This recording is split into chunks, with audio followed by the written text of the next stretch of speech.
Again welcome back to Mansi tricksters. आज हम बात करेंगे मेंस्ट्रुअल साइकिल के बारे में। ओके इसके पहले हमने फीमेल रिप्रोडक्टिव सिस्टम देखा था।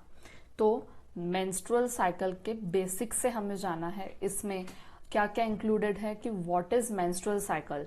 नेक्स्ट इसमें इंक्लूडेड है कि हार्मोन क्या होते हैं, हार्मोन के बारे में हमें पढ़ना है। ठीक है, देन ना डेवलपमेंट कैसे होता है, फर्टिलाइजेशन कैसे होता है, और ये सब चीजें क्यों इंपॉर्टेंट है, ये टॉपिक हम क्यों पढ़ रहे हैं, इंपॉर्टेंट ऑफ दिस टॉपिक। ठीक है, कि हॉर्मोन्स के फंक्शंस क्यों जरूरी होते हैं हमारे बॉडी के लिए। तो ये सब हम पूरा डिटेल में पढ़ेंगे इस टॉपिक में। ठीक है, तो स्टार्ट करते हैं। देखो, सबसे पहले आपको पता है कि प्यूबर्टी जो होती है, प्यूबर्टी, ठीक है, प्यूबर्टी की एज क्या होती है, 12 to 13 ईयर्स, ये प्यूबर्टी की एज होती है। ठीक है, इसी में क्या होता है, मेनार्च, जो हमने क्या पढ़े थे फीमेल रिप्रोडक्टिव सिस्टम में, हमने ये क्लियर किए थे। ठीक है, कि जो मेनार्च होता है ये 12 to 13 ईयर्स में स्टार्ट होता है। तो मेनार्च का मैंने मीनिंग आपको बताया था कि मेनार्च मतलब होता है मेंस्ट्रुअल साइकिल की बिगिनिंग। ठीक है, मैन मतलब मेंस्ट्रुएशन, आर्च मतलब बिगिनिंग। तो मेंस्ट्रुएशन के बिगिनिंग को हम मेनार्च बोलते हैं। तो इसी मेंस्ट्रुएशन को हमें इसी यहाँ पे पढ़ना है। तो मेंस्ट्रुएशन एक ऐसी नेचुरल प्रोसेस होती है फीमेल के बॉडी में, ठीक है, जिसमें क्या होता है कि एवरी मंथ क्या रिलीज होता है, एग रिलीज होता है। और कितने एग रिलीज होते हैं, 1। ठीक है, एवरी मंथ कितने एग रिलीज होते हैं, ओनली 1 फ्रॉम 1 ओवरी ईच। ठीक है, सिर्फ एक ही ओवरी में से एक एग रिलीज होता है, ऑल्टरनेटली रिलीज होता है। कैसे, ऑल्टरनेटली, एवरी मंथ। ठीक है, ऑल्टरनेटली, ये भी मैंने बताया था कि एवरी मंथ ऑल्टरनेटली रिलीज होता है। अगर ये 2 ओवरी है तो पहले ये वाले, अगर सपोज करो कि ये वाले ओवरी में से एक ओवम रिलीज हो रहा है जनवरी में, तो फरवरी में क्या होगा कि ये जो सेकंड वाली ओवरी है इसमें से ओवम रिलीज होगा। ठीक है, तो ये है डिफरेंस।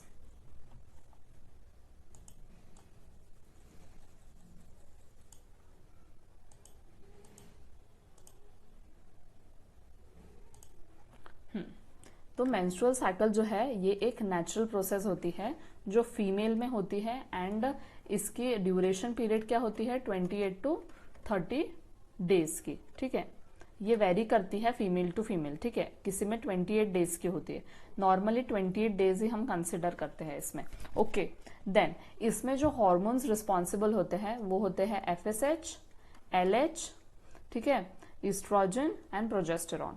FSH का फुल फॉर्म क्या है, फॉलिकल स्टिमुलेटिंग हार्मोन। LH का क्या है, luteinising hormone, oestrogen and progesterone. अब वर्ड में ही मीनिंग छुपा है, फॉलिकल स्टिमुलेटिंग हार्मोन मतलब फॉलिकल को जो स्टिमुलेट करता है उस हार्मोन को हम फॉलिकल स्टिमुलेटिंग हार्मोन बोलते हैं। ठीक है, अब व्हाट इज फॉलिकल ये मैं आपको डिटेल में बताती हूँ। ओके, तो कंसिडर करते हैं ये हमारी ओवरी है। ठीक है, ओवरी है, तो यहाँ पे oocyte कैसे बनेंगे, तो यहाँ पे फॉलिकल्स का डेवलपमेंट होता है। ठीक है, यहाँ पे फॉलिकल्स का डेवलपमेंट होता है, ये हमारी फॉलिकल हो गई। ठीक है, तो इस फॉलिकल के अंदर, पेन चेंज करती हूँ मैं। ठीक है, इस फॉलिकल के अंदर ही क्या होता है, सेकेंडरी oocyte, जो बाद में जब ओव्यूलेशन होता है तब ओवरी से निकल के ये रिलीज होता है ओविडक्ट में, और ये फॉलिकल वहां पे रह जाता है।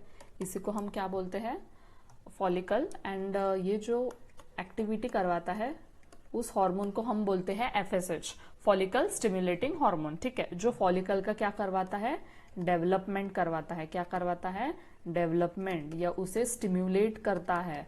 ठीक है, उसे स्टिम्युलेट करता है, उसी हार्मोन को हम क्या बोलते हैं, FSH, follicle stimulating hormone. Am I clear. अब हम नेक्स्ट देखते हैं। ओके, फिर क्या है, ल्यूटिनाइजिंग हार्मोन। ओके, तो ल्यूटिनाइजिंग हार्मोन क्या करवाता है, ओवरी को, ओवरी में जो फॉलिकल है एंड फॉलिकल में जो oocyte है उसे रिलीज करने के बाद बर्स्ट भी तो करवाना है। तो फॉलिकल से बर्स्ट करवाने का काम कौन करेगा, ल्यूटिनाइजिंग हार्मोन। ओके,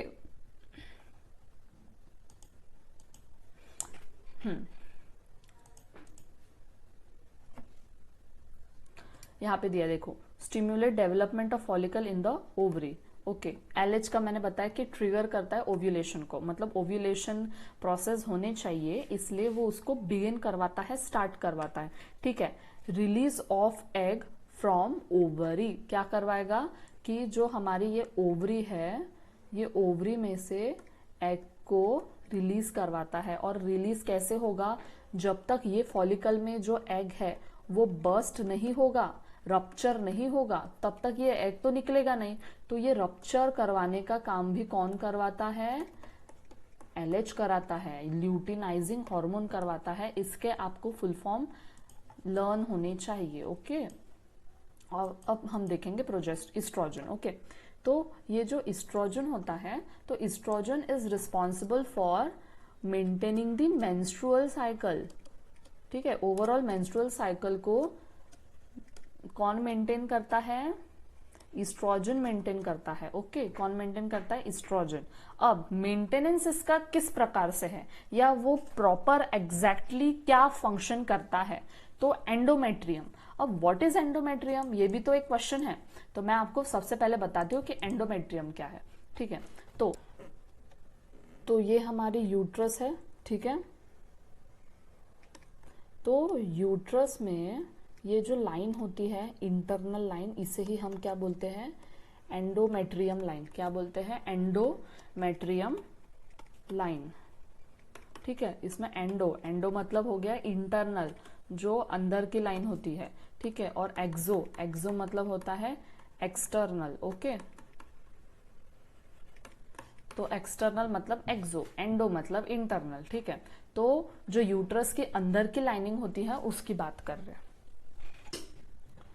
तो जो इस्ट्रोजन होता है वो क्या करता है, एंडोमेट्रियम लाइन को रिपेयर करता है।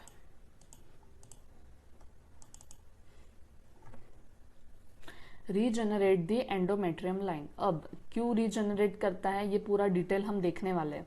ठीक है, एंड प्रोजेस्टेरॉन क्या करता है, प्रेगनेंसी को मेंटेन करता है, implantation of embryo and prepare the endometrium line. ठीक है, प्रिपेयर द एंडोमेट्रियम लाइन। अब दोनों का काम सेम है, ये रीजनरेट करता है, ये प्रिपेयर करवाता है। अब ये क्या है, आपको बहुत लग रहा होगा कि कितना कंफ्यूज हो रहा है, तो आगे हम देखते हैं इसे।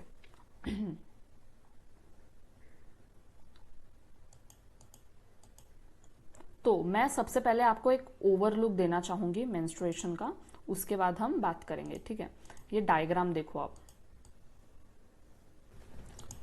तो इस डायग्राम में आपको क्या क्या नजर आ रहा है, पिट्यूटरी ग्लैंड नजर आ रहा है, ये पिट्यूटरी ग्लैंड है। ठीक है, तो ये पिट्यूटरी ग्लैंड क्या रिलीज करवाता है, एफएसएच और एलएच रिलीज करवाता है। क्या करवाता है, एफएसएच और एलएच। ये आपके टेक्स्ट बुक की डायग्राम मैंने रिफर किया ताकि आपको इजीली समझ में आए। ठीक है, अब देखते हैं कि एफएसएच क्या कर रहा है। ठीक है, तो ये जो है, ये क्या है, हमारे छोटे छोटे फॉलिकल्स है। अब फॉलिकल का यहाँ पे देखो डेवलपमेंट हो रहा है। डेवलपमेंट मतलब क्या होता है, ग्रोथ होना, मैच्योर होना। ठीक है, उसमें न्यूट्रिएंट्स अगर ऐड हुए तभी तो उसकी ग्रोथ होगी। तो ये सारे काम को स्टिम्युलेट कौन सा हार्मोन करवाता है, फॉलिकल स्टिमुलेटिंग हार्मोन। ओके, तो देखो अब इसका डेवलपमेंट हुआ, ये पहले ऐसे सिंपल दिख रहे हैं, अब इसका डेवलपमेंट हो गया। अब इसमें से सिर्फ एक को कंसिडर करके आपको यहाँ पे डिटेल में एक्सप्लेन किया है। ठीक है, तो यहाँ पे इसका हो गया डेवलपमेंट। ठीक है, तो ये फंक्शन किसने करवाया, एफएसएच ने। ध्यान से आपको देखना है। ठीक है, फॉलिकल का स्टिम्युलेशन किसने करवाया, एफएसएच ने। एंड फॉलिकल्स कहाँ प्रेजेंट होते हैं, ये भी याद रखो। फॉलिकल्स प्रेजेंट होते हैं हमारे ओवरी में, यहाँ पे फॉलिकल प्रेजेंट होते हैं। ठीक है, देन यहाँ पे क्या बोला है, फुल्ली ग्रोन फॉलिकल। किसकी बात हो रही है, इस फॉलिकल की। ये फॉलिकल पूरा फुल्ली ग्रोन हो चुका है। अब क्या होगा, अब किसकी बारी आएगी, अब बारी आएगी एलएच की। एलएच की बारी क्यों आएगी, क्योंकि यहाँ पे ये जो फॉलिकल है, फॉलिकल में आपको ये सर्कल में क्या दिख रहा है, ये सर्कल में आपको oocyte दिख रही है। oocyte, ओवम बोल दो, एग बोल दो। तो ये यहां से क्या हो जाएगा, रिलीज। पर ये रिलीज कौन करवा रहा है, तो ये रिलीज करवाला है LH। ओके, यहाँ पे मैंने 2 हार्मोन के आपको फंक्शन बता दिए। फर्स्ट, जो फॉलिकल्स को डेवलप करता है उस हार्मोन को हम बोलते हैं FSH। ओके, और जो डेवलपमेंट होने के बाद उसे रिलीज करवाता है उस हार्मोन को हम बोलते हैं LH। अब ये कौन से डे में हो रहा है ये देखेंगे, ठीक है। तो यहाँ पे आपको फेजेस दिए हैं मेंस्ट्रुअल साइकिल के। तो फर्स्ट फेज को हम बोलेंगे मेंस्ट्रुएशन, मेंस्ट्रुअल फेज, ठीक है।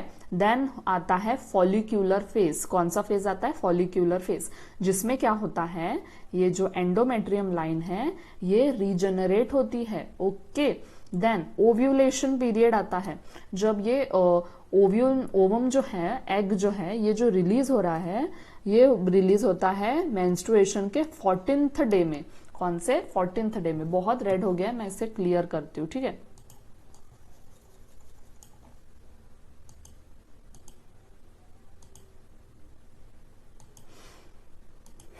ठीक है, देखो, तो मेंस्ट्रुएशन के आपको 4 फेज पढ़ने हैं, ठीक है। फर्स्ट फेज इसमें है मेंस्ट्रुअल फेज, देन हम पढ़ेंगे फॉलिक्यूलर फेज। कौन सा phase? Follicular phase, follicular phase. Then ovulatory phase होता है, और देन होता है सिक्रेटरी फेज, ठीक है। तो ये एक एक फेज हमें देखना है। तो फर्स्ट जो मेंस्ट्रुअल फेज होता है ये 1 to 5 डेज का होता है। कितना? 1 to 5 डेज का। इसमें क्या होता है कि शेडिंग होती है। शेडिंग मतलब रप्चर होते हैं ब्लड वेसल्स, और ब्लड वेसल्स में ब्लड होता है, तो ब्लड भी रिलीज होता है oocyte के साथ। ये हो गया हमारा मेंस्ट्रुअल फेज। और oocyte क्यों निकली? क्योंकि oocyte का फर्टिलाइजेशन नहीं हुआ है स्पर्म के साथ, ठीक है, इसलिए। देन उसके बाद यहाँ पे हम देखेंगे फॉलिक्यूलर फेज। 5 to 14 तक जितना भी यहाँ पे पीरियड है ये है फॉलिक्यूलर फेज, ठीक है। और इसमें एंडोमेट्रियम, मैंने बताया कि इनर लाइनिंग ऑफ यूट्रस, उसको हम बोलते हैं एंडोमेट्रियम, वो रीजनरेट करती है। रीजनरेट क्यों करेगी? क्योंकि उसमें जो ब्लड वेसल्स रप्चर हुए थे, तो अभी मेंस्ट्रुएशन तो खत्म हो गया, ब्लड फ्लो स्टॉप हो गया, तो वो जो ब्लड वेसल्स रप्चर हुए हैं उसे फिर से अरेंज होना पड़ेगा ना, क्योंकि ब्लड वेसल्स अगर रप्चर ही रहे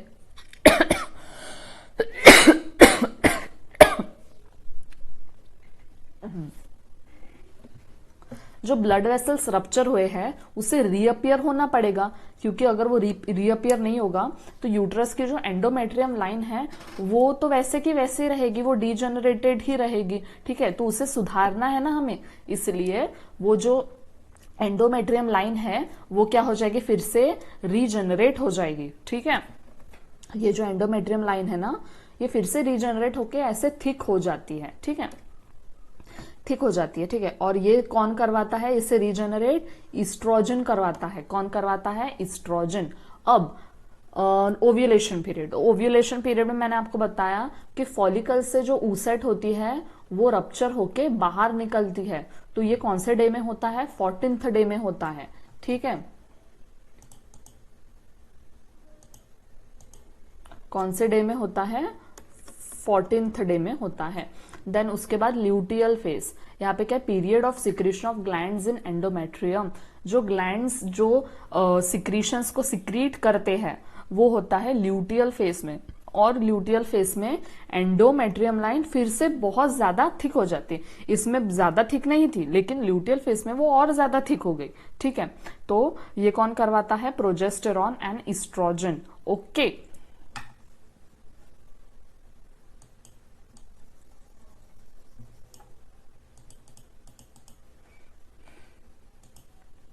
और ये जो oocyte रिलीज हो गया तो अब इसका क्या होगा?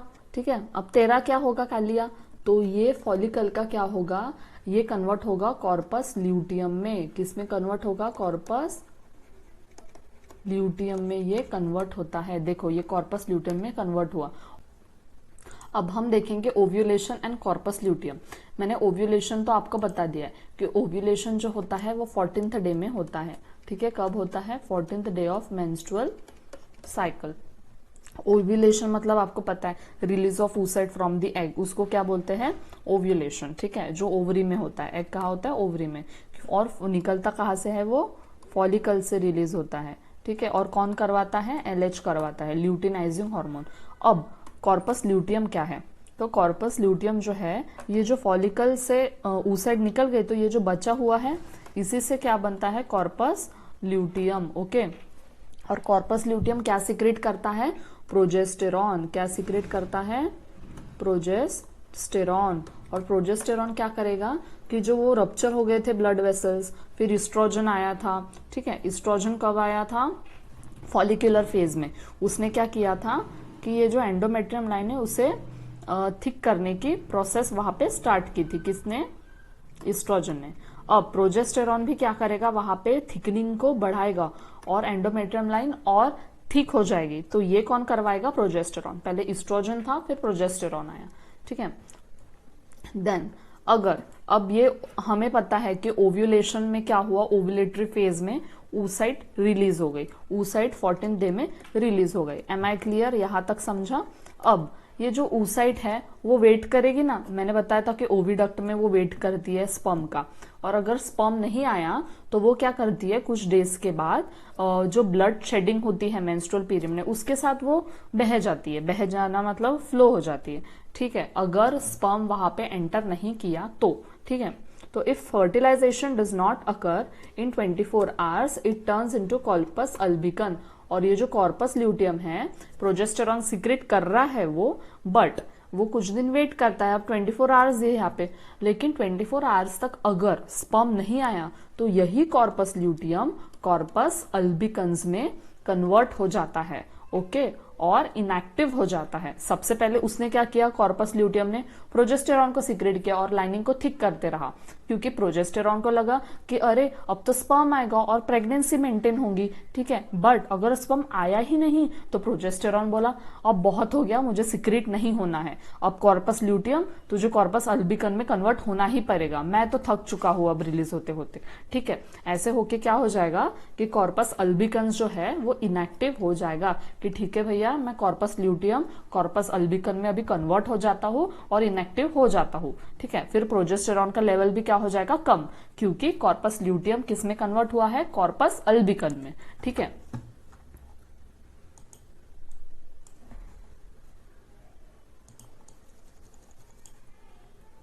अब प्रोजेस्टेरॉन कम हो गया, अब हम बात करेंगे ओव्यूलेशन के पीरियड, हमने ओव्यूलेशन के बारे में बात करे, अब हम किसके बारे में बात करेंगे, ल्यूटियल फेज के बारे में कि उसमें क्या होता है, ठीक है। फर्टिलाइजेशन, ठीक है। ल्यूटियल फेज का मैंने आपको क्या बताया है कि थिकनिंग और ज्यादा बढ़ जाती है, जो कौन करवाता है, प्रोजेस्टेरॉन करवाता है, ठीक है। देन उसके बाद क्या होता है ल्यूटियल फेज में कि वो जो लाइनिंग है वो रिजेनरेट होती है, ब्लड वेसल्स फिर से बनने लगते हैं, ठीक है। ल्यूटियल फेज ये हो गया लास्ट फेज, उसके बाद फिर से मेंस्ट्रुअल फेज स्टार्ट हो जाता है, ठीक है। और अगर वहां पे स्पर्म की एंट्री हुई 14th डे या उसी पीरियड में, ओव्यूलेटरी पीरियड में अगर स्पर्म की एंट्री हुई तो कॉर्पस ल्यूटियम जो है वो कंटिन्यू प्रोजेस्टेरॉन को सीक्रेट करेगा, ठीक है, क्योंकि प्रोजेस्टेरॉन हो गया अभी खुश कि अरे वाह स्पर्म तो आ गया। हमने दो केस देखे, एक केस हमने ये देखा कि अगर स्पर्म नहीं आया तो कॉर्पस ल्यूटियम कॉर्पस अल्बिकन में कन्वर्ट होता है, बट अगर स्पर्म आया तो वही कॉर्पस ल्यूटियम फिर से क्या, प्रोजेस्टेरॉन को कंटिन्यू सीक्रेट करते रहेगा। अब प्रोजेस्टेरॉन कंटिन्यू सीक्रेट क्यों हो रहा है, क्योंकि ये जो एंडोमेट्रियम लाइन होती है, एंडोमेट्रियम लाइन जो होती है ये यूट्रस की, उसे थिक करना पड़ेगा ना, थिक जब करेंगे तभी प्रॉपर इम्प्लांटेशन हो पाएगा और प्रॉपर क्या है जो फीटस है वो ग्रो कर पाएगा, वहां पे एम्ब्रियो का डेवलपमेंट होगा, ओके। एम्ब्रियो का डेवलपमेंट होगा तो उसे प्रॉपर एक नेचर चाहिए ना, एक एनवायरमेंट चाहिए वहां पे, इसलिए प्रोजेस्टेरॉन वहां पे हेल्प करेगा ताकि वो एंडोमेट्रियम लाइन प्रॉपर से डेवलप हो और फीटस वहां पे प्रॉपर क्या हो सके, नर्चर हो सके, ठीक है। तो हमने दो केसेस पढ़े यहाँ पे, ठीक है। तो मेंस्ट्रुएशन, पहले मैं फिर से वो साइकिल आपको बता देती हूँ, ठीक है। तो ये साइकिल में क्या क्या दिया है, सबसे पहले हमने क्या देखे, मेंस्ट्रुअल फेज देखे, ठीक है। मेंस्ट्रुअल फेज देखे हमने, मेंस्ट्रुअल फेज क्या होता है, 1 to 5th डे तक होता है मेंस्ट्रुअल फेज, फिर 5th to 14th डे तक होता है सॉरी 5 to 14 डे तक क्या होता है, फॉलिक्यूलर फेज होता है, then ovulation, then luteal phase होता है। ओके, क्या होता है, ल्यूटियल फेज होता है। अब मेंस्ट्रुएशन में क्या होता है, जो ब्लड वेसल्स हो जाते हैं वो रप्चर हो जाते हैं, और रप्चर होने के बाद वहां से ब्लीडिंग स्टार्ट हो जाती है, और उसी के साथ यहाँ पे क्या होता है, सेकेंडरी oocyte भी होता है। Am I clear? अब 6th डे में क्या होगा, ये 1 to 5 हो गया। अब 6th डे में क्या होगा, फॉलिक्यूलर फेज, ये फॉलिकल डेवलप हो जाएंगे फिर से, ठीक है, फॉलिकल डेवलप हो जाएंगे फिर से। और 14th डे में क्या होगा, ये फॉलिकल में से जो सेकेंडरी oocyte है वो रिलीज होंगी under the action of LH hormone. किसके एक्शन में, किसके अंडर होगा, LH हार्मोन के अंडर होगा, ठीक है। अब बेचारा ये जो oocyte है, इसने 24 आवर्स तक वेट किया 14th डे पे कि यार अभी स्पर्म आएगा, स्पर्म आएगा, ठीक है। और ये जो बचा हुआ फॉलिकल था ये कन्वर्ट हुआ कॉर्पस ल्यूटियम में, और इसने क्या सीक्रेट किया, प्रोजेस्टेरॉन। बट 24 आवर्स के बाद अगर यहाँ पे स्पर्म नहीं आया तो यही कॉर्पस ल्यूटियम नाराज होके क्या बन जाएगा, कॉर्पस अल्बिकन, कि अभी भैया बहुत हो गया कि स्पर्म आया नहीं, अब मैं कन्वर्ट हो जाता हूँ कॉर्पस अल्बिकन्स में। बट प्रोजेस्टेरॉन ने तब तक क्या किया कि यहाँ पे जो एंडोमेट्रियम रप्चर हो गई थी वहां पे उसने फिर से वॉल्स बनाना स्टार्ट कर दिया, उसे रीअपियर करके प्रॉपर क्या कर दिया, प्रॉपर ब्लड वेसल्स बना दी, और इसमें इस्ट्रोजन भी उसके साथ था, ठीक है।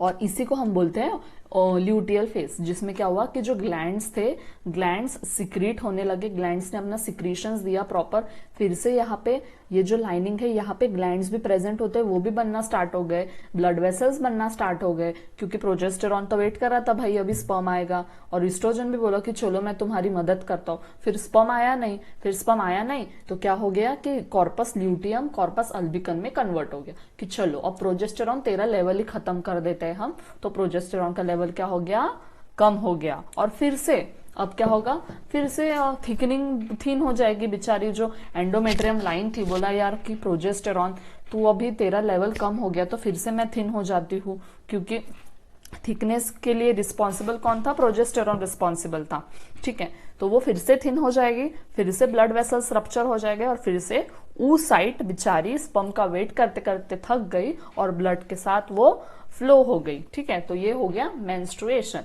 ये ओवरऑल पूरी साइकिल है, ठीक है। हमने FSH का फंक्शन देखे, LH का फंक्शन देखे, प्रोजेस्टेरॉन का फंक्शन देखा, और इस्ट्रोजन का भी देखे। इस्ट्रोजन भी थिकनेस को मेंटेन करता है। कुछ डायग्राम्स देख लीजिए, ये डायग्राम तो मैंने आपको दिखाई दी, और ये भी यही बहुत ज्यादा मेन डायग्राम है, ठीक है इसमें।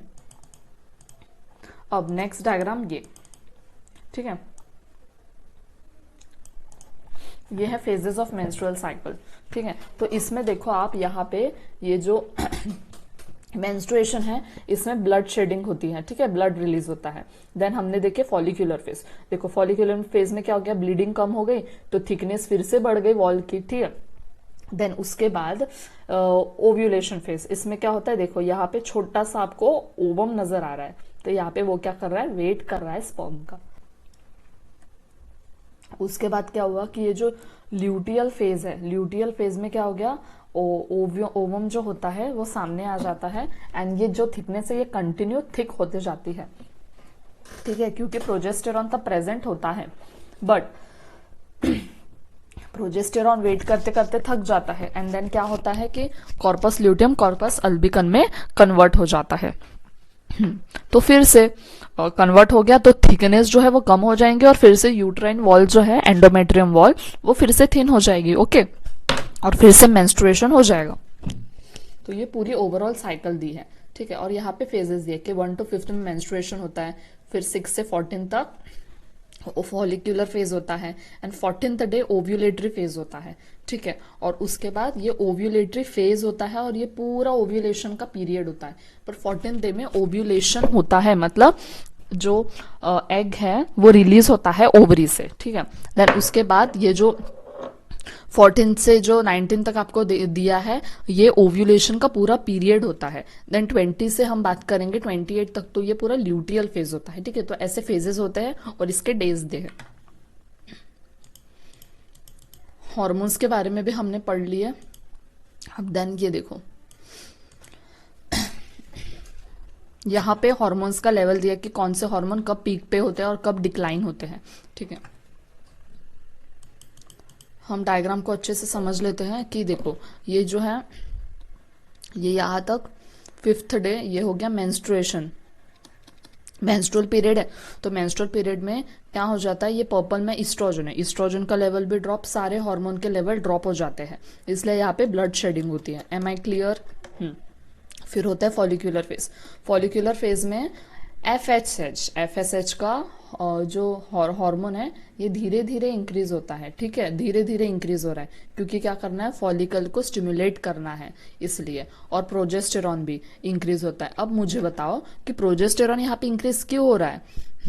तो प्रोजेस्टेरॉन क्यों इंक्रीज हो रहा है? क्योंकि यहाँ पे हमें एंडोमेट्रियम लाइन को फिर से रीअपियर करनी है, क्योंकि उसके ब्लड वेसल्स रप्चर हो गए थे, तो हमें उसे फिर से सुधारना है, इसलिए यहाँ पे प्रोजेस्टेरॉन और एफएसएच का लेवल धीरे धीरे इंक्रीज हो रहा है। बट 14th में क्या हो रहा है, सारे हार्मोन पीक पर है, सिर्फ एस्ट्रोजन नहीं है। तो सारे हार्मोन में सबसे ज्यादा कौन है? एलएच है, क्योंकि एलएच ही रिस्पॉन्सिबल है ओव्यूलेशन के लिए, वही तो बर्स्ट करवाता है ना, ओवम को बर्स्ट करवाता है फॉलिकल में से, इसलिए एलएच पीक लेवल पे होता है। और ईस्ट्रोजन प्रोजेस्टेरॉन ल्यूटियल फेज में पीक लेवल पे होता है, क्योंकि ये थिकनेस को बढ़ाने में मदद करता है, ठीक है, थिकनेस को बढ़ाने में कौन मदद करता है? प्रोजेस्टेरॉन मदद करता है, इसलिए इसका लेवल ऑरेंज में जो दिख रहा है ना, ये प्रोजेस्टेरॉन है, इसका लेवल बढ़ जाता है। और ईस्ट्रोजन भी उसे क्या करता है? हेल्प करता है, ठीक है। तो एफएसएच फॉलिकुलर फेज में इंक्रीज होता है धीरे धीरे, एंड प्रोजेस्टेरॉन भी इंक्रीज होता है क्योंकि थिकनेस बढ़ानी है। But 14th day during the ovulation तब एलएच पीक पे होता है, जिसे हम बोलते हैं एलएच सर्ज। क्या बोलते हैं? LH surge. तब क्या होता है, एलएच हार्मोन जो है पीक पे होता है, क्योंकि ओव्यूलेशन उसी को करवाना है। एंड देन एंडोमेट्रियम लाइन को फिर से थिक करने के लिए यहाँ पे 2 हार्मोन आ जाएंगे, ईस्ट्रोजन प्रोजेस्टेरॉन, मतलब प्रोजेस्टेरॉन की एंट्री 2 बार हुई है यहाँ पे। नेक्स्ट डायग्राम देखते हैं हम, ठीक है। सारे डायग्राम से आपको कॉन्सेप्ट क्लियर करने हैं, इसलिए मैं आपको डायग्राम से शो कर रही हूँ, ठीक है। यहाँ पे मेंस्ट्रुअल फेज में देखो कि ब्लीडिंग हो रही है। फॉलिक्यूलर फेज में क्या होता है कि फॉलिकल्स का यहाँ पे डेवलपमेंट होता है। देन ओव्यूलेटरी फेज में क्या होता है कि ओवम यहाँ से रिलीज हो जाता है और धीरे धीरे ओविडक्ट तक पहुंच जाता है। और ल्यूटियल फेज में यहाँ पे क्या दिया है कि जो ओवम है धीरे धीरे एंडोमेट्रियम लाइन में आता है और थिकनेस भी बढ़ती है एंडोमेट्रियम लाइन की। और at the end of the luteal phase क्या होता है, थिकनेस कम हो जाती है, किसकी? एंडोमेट्रियम की, क्योंकि थिकनेस कम होंगी मतलब प्रोजेस्टेरॉन का लेवल कम हुआ है, इसलिए तो थिकनेस कम हुई ना। उसी के बाद तो मेंस्ट्रुअल पीरियड स्टार्ट होता है, क्योंकि पूरी शेड हो जाती है। क्या शेड हो जाते हैं? ब्लड वेसल्स, वो रप्चर हो जाते हैं, इसलिए। ओके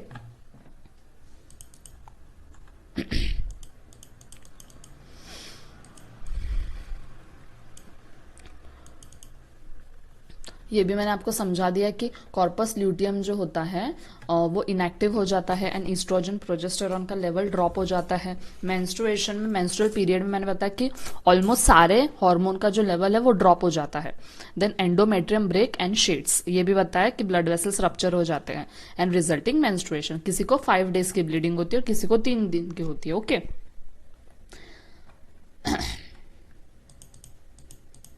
और ये है एक फिर से डायग्राम आपके सामने, देखो। सबसे पहले ये प्री मेंस्ट्रुअल पीरियड है। प्री मेंस्ट्रुअल पीरियड मतलब ये ल्यूटियल फेज की एंडिंग है, जो आखिरी हमने ल्यूटियल फेज देखे ये इसकी एंडिंग है, ठीक है। देन देखो मेंस्ट्रुअल फेज, ये मेंस्ट्रुअल फेज से देखो इसमें ब्लड वेसल्स रप्चर हो गया और यहाँ से ये ब्लीडिंग फेज स्टार्ट हो गया, जिसको हम मेंस्ट्रुअल फेज बोलते हैं। ये ब्लीडिंग फेज स्टार्ट हो गया। अब यहाँ पे प्री मेंस्ट्रुअल फेज पे ये यूट्रस लाइन ठीक है, लेकिन मेंस्ट्रुअल पीरियड में क्या हो गया, ये प्री मेंस्ट्रुअल पीरियड है, लेकिन मेंस्ट्रुअल पीरियड में यूट्रस लाइन थिन हो गई और यहाँ से ब्लीडिंग स्टार्ट हो जाती है, ठीक है। देन पोस्ट मेंस्ट्रुअल पीरियड, जिसको हम बोलते हैं फॉलिक्यूलर पीरियड, जिसमें जो एंडोमेट्रियम लाइन है वो रीअपियर होना स्टार्ट हो जाती है। अब देखो आप, ओव्यूलेटरी फेज यहीं पे होता है, इसका ये डायग्राम में कुछ उतना दिया नहीं है, ठीक है। यहाँ पे सिर्फ एंडोमेट्रियम लेयर के बारे में बात की है, ठीक है। अब fertilisation and cycle stop, cycle कब स्टॉप होती है और फर्टिलाइजेशन के बाद क्या होता है? अगर oocyte फर्टिलाइज हो गई, मतलब स्पर्म के एंट्री होके वो फ्यूज होके जाइगोट बन गया, तो वहां पे जो एम्ब्रियो होता है, ये जो हमारी यूटेराइन वॉल है, ठीक है, यहाँ पे देखो ल्यूटियल फेस में वैसे भी यहाँ पे जाइगोट बन गया और वो यहाँ पे आके अगर इम्प्लांट हो गया तो इसे मेंटेन करता है प्रोजेस्टेरॉन। कौन मेंटेन करता है? प्रोजेस्टेरॉन, ठीक है। और मेंस्ट्रुअल साइकिल जो है ये प्रेगनेंसी के बाद 9 मंथ तक एब्सेंट हो जाती है, स्टॉप हो जाती है, ठीक है।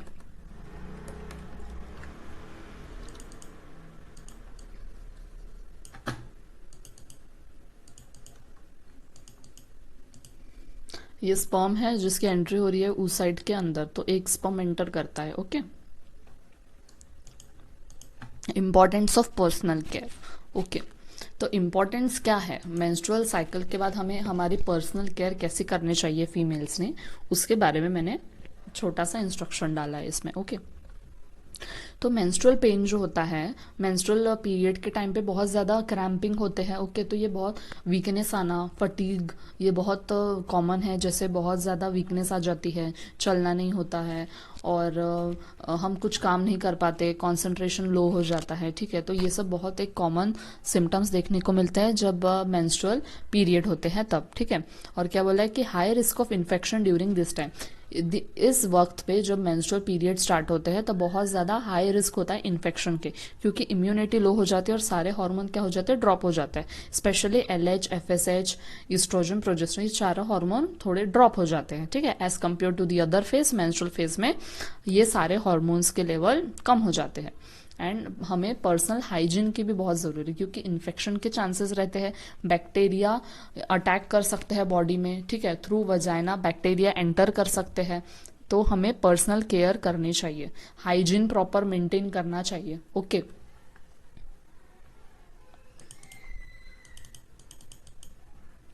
Birth process, okay. Birth process क्या है एक बार देख लेते हैं।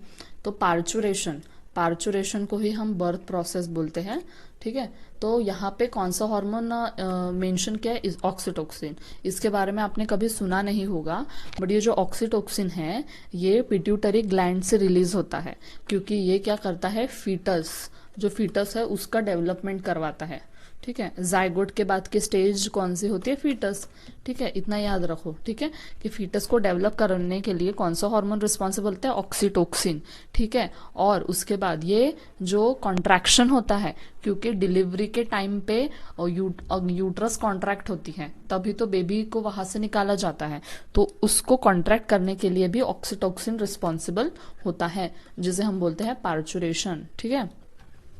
पार्चुरेशन मतलब सिंपली डिलीवरी बोलते हैं ना हम, तो वो याद रखो, ठीक है।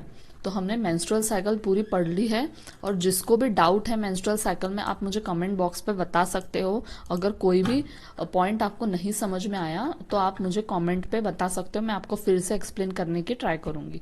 तब तक के लिए स्टे ट्यून, गुड लक।